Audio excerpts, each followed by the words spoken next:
قرآن پاک میں اللہ پاک نے فرمایا الم یعلم بان اللہ یرا، کیا بندے کو یہ پتہ نہیں ہے کہ اس کا رب اس کو دیکھ رہا ہے؟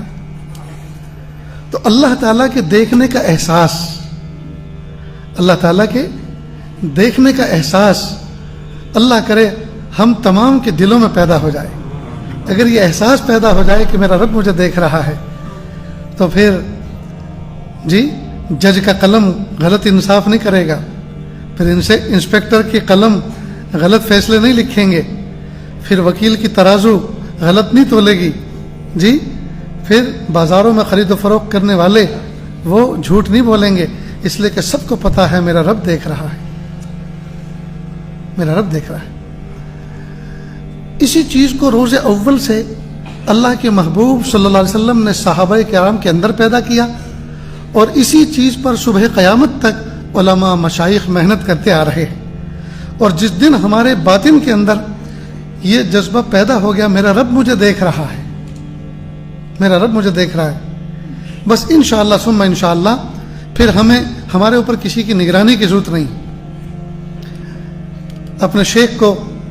کسی نوجوان نے لکھا، حضرت بدنگاہی سے میرے لیے بچنا بہت مشکل ہے، تو یہی آیت فرمائی الم یعلم بان اللہ یرا، اس آیت کا مراقبہ کیا کریں۔ ہم تو مراقبہ صرف گردن جھکا کے صرف اللہ اللہ کو سمجھتے ہیں، یہ تو ہے ہی مراقبہ، لیکن مراقبہ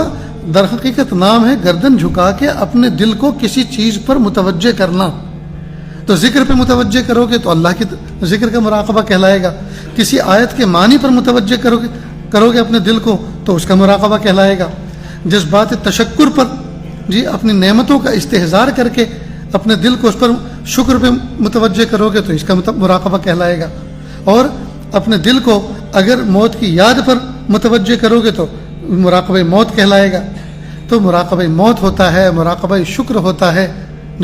مراقبہ آیات ہوتا ہے، نہ جانے کتنے مراقبے۔ تو شیخ نے لکھا کہ آپ الم یعلم بان اللہ یرا، کیا بندہ اس بات کو نہیں جانتا کہ اللہ اس کو دیکھ رہے ہیں؟ اس آیت کا استحضار کرو، اس کا مراقبہ کرو کہ میرا رب، میں ہر دم اللہ کی نظر میں ہوں، میرا رب مجھے دیکھ رہا ہے، میری جلوت کو بھی، میری خلوت کو بھی، میرے دل کے بھید کو بھی، میرے دل دماغ کے خیالات کو بھی،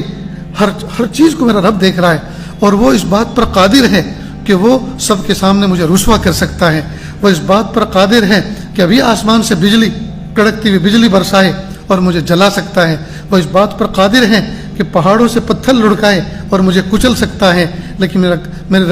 رب کریم کا مجھ پہ کرم ہے کہ باوجود میرے گنہگار ہونے کے اللہ پاک نے مجھے ڈھیل دی۔ غالباً حضرت عمر فاروق اعظم رضی اللہ تعالیٰ عنہ ایک مرتبہ جنگل سے گزر رہے تھے،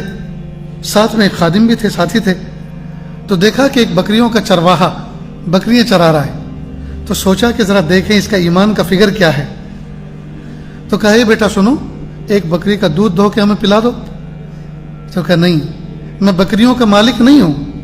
بکریوں کا مالک تو شہر میں بستی میں رہتا ہے، میں تو نگراں اور چرواہا ہوں، میرا کام ان کو چرا دینا اور چرا کے شام کو اس کے ڈیرے پر لے جا کر باندھ دینا ہے،